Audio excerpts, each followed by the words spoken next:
They have the time that they start out with, and Magnus will have 5 minutes, right? Magnus will have 5, Liem will have 4. So we see the clock times above the players. Yeah. Those will be corrected in a moment. And it's just fast, it's just furious, it's all about the speed. And as we saw in that Duda versus Prague game, it's all about the mouse skills. And we'll see the moves come flying on the board. It's the Spanish opening, which we saw earlier today between these two. Magnus allows the open Spanish. If black captures in the center, he does, but Magnus chooses a different variation than the first rapid game of the day. And this is mainline theory. This is very well-known stuff. White's pawn stepping forward now. Will we see black capture in a moment on this square? This is, I think, called the Dilworth variation. It's very, very, very tactical stuff. Magnus has barely spent any time. Liem's barely spent any time. I've seen both players have this position in rapid games on the tour. Right now, there was a sacrifice there by black, but black has given up 2 pieces. In return, he got a rook and 2 pawns. So if we do a count, black is actually 1 point up, but white's minor pieces are phenomenal. White's minor pieces are very strong. And I remember a game Magnus beat Hans Niemann on the tour earlier this season with the white side of this opening. Yep.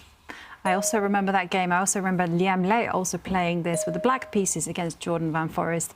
And the two are still playing into the main line. This has all been seen before. Knight goes to the edge of the board. And the main line is actually for the queen to move 1 square across the diagonal to threaten to pin the queen and rook. Yeah, I'm really surprised by this decision by Magnus. He's played into an opening. He knows that Liem has studied in depth. Liem has played all of these moves almost instantly, and it's very theoretical. Black should be fine. Black's pawns in the middle of the board look great. Yeah, it's just so complicated, so hard to put a finger on in terms of what the plan should be. Often it's just move by move, and there it's just about pure speed. Maybe Magnus is playing on the clock. But yeah, I think objectively, maybe it would have been a safer decision to play something really kind of strange where he is simply stronger than Liem, especially with the extra minute. And I can tell you that by Liem retreating that knight, he's gone into his own preparation. So no one had ever played that move before. And Liem, this is his home-cooked idea.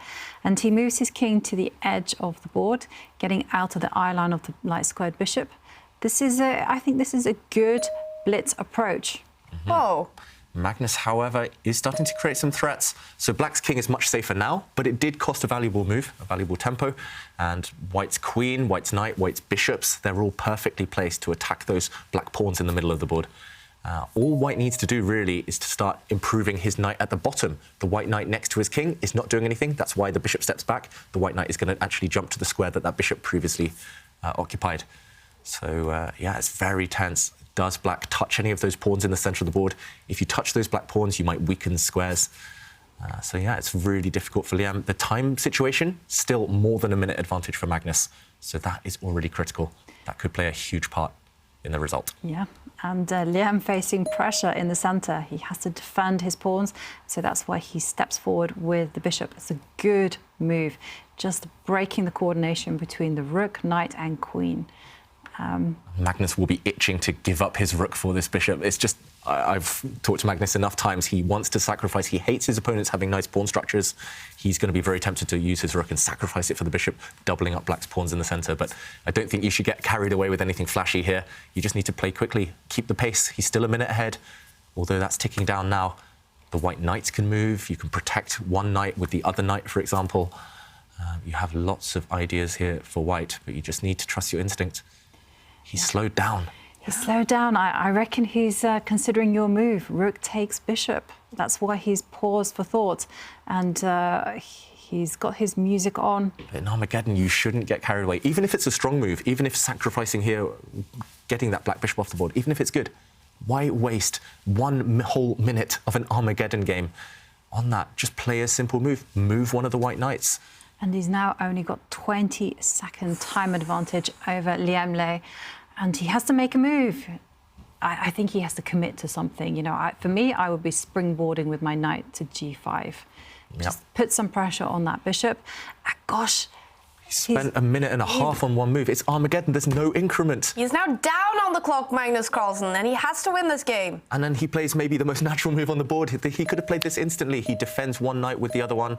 And now the queens are coming off the board, however. So we saw an exchange. Magnus shook his head. Maybe that was just because of how slow he was playing. It looks like he's still fine on the board. You can trade off the queens if you want to along that diagonal. The white knight can move away. Still looks like white is stable with his minor pieces. And Liem's pawn on d5 is being attacked, so he has to defend that, perhaps attack the bishop, the knight, sorry. The knight jumps forward, also very good. And Liem has a time advantage over Magnus. That is going to be huge, that time advantage. It could play a huge role, the clock, because it's such a block position suddenly. It's very similar, actually, in terms of mentality to that Prague versus Duda Armageddon. It's going to come down to a position that's blocked, and it's just about who's quicker on the mouse. And, OK, we do see an exchange of pawns. Not 100% sure about that from Liem, because now it's slightly less blocked. He could have maybe just locked things down and played on the clock, but now... Can you kick away white's knight from the centre? That is the key. Black's rooks need to find open lines. You need to get towards those two white pawns on the left, for example. But how do you do that? If white stabilises, if white secures his knight in the centre, then Magnus is just in control. And now it's Liem's turn to have a think while he considers what to do, and he pushes the A pawn. So he's got the same idea as you, David. He wants to attack the B pawn, but yeah, maybe too slow. It's very, very slow, and Magnus is now going to start jumping forward, attacking a weak pawn, that black pawn on the A5 square that Liem has just kind of put there as a target. Magnus is going to try and grab it. And suddenly it's Liem. He's playing with fewer pieces, remember. A rook is not as good as a bishop and knight. So black has 2 rooks, white has 3 pieces to play with. It's slightly easier the more pieces you have in general, despite what the pawn count is. And Magnus, he's insisting, he's stubborn, he's going after that black A pawn. And now 35-second time advantage. Yeah, maybe the clock will decide this game. On the board, it's still looking good for white, however. That moment where Magnus froze for 1.5 minutes, maybe he spent the time well, just choosing a safe variation. Yeah, and Liem now under a minute, 49 seconds on the clock, and he's just struggling both on and off the board. Oh, tricky times. He has to speed up. I mean, regardless of what he has to do. OK, so he gives up the A pawn. Fine. But just keep on making those moves. Keep on putting pressure on Magnus. Yeah, this pawn will be captured, however. Magnus, I think, is just going to take it back with his own pawn. The one thing that white should not do is exchange a set of rooks now. If you take with white's rook, then you're only left with your minor pieces. Normally, you want one of everything. Oh, wow, he really does push his rook forward and capture. Normally, you want to keep pieces on the board, and Liem now complicates the issue by throwing his pawn forward. Now his idea is to go for checkmate. He's going for the white king. I thought he would just exchange rooks. I thought maybe he would be OK there, but Magnus finds a nice counter-attacking move. Rather than retreat the white bishop, he's forcing off a trade of rooks. He has won 2 pawns in the process, so now it's OK to swap rooks. And now that those have left the board, Liem is left with a ruined position. He's down on material, he's down on the clock. 20 seconds, it's not enough. It's not enough, no.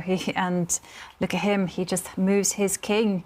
And white has the dream position. The bishop and knight are coordinating beautifully, and he captures a pawn. I mean, more or less, Magnus can play anything, because with 19, 18 seconds left on the clock, there's nothing Liem can do. Yeah, he just lost the speed at the wrong moment, Liem, and a couple of blunders happened where he lost pawns due to the situation on the clock. And Magnus, he's reasserted control. Everything's defended. OK, he grabbed another pawn. It's just, it was like hungry hippos. Magnus grabbed one pawn, another pawn, another pawn, another pawn. All of black's pawns have disappeared, and Liem, rather than try and race on the clock, he has resigned. Magnus takes the win. Wow, what a dramatic match. It ends up with a win for Magnus Carlsen in Armageddon. He takes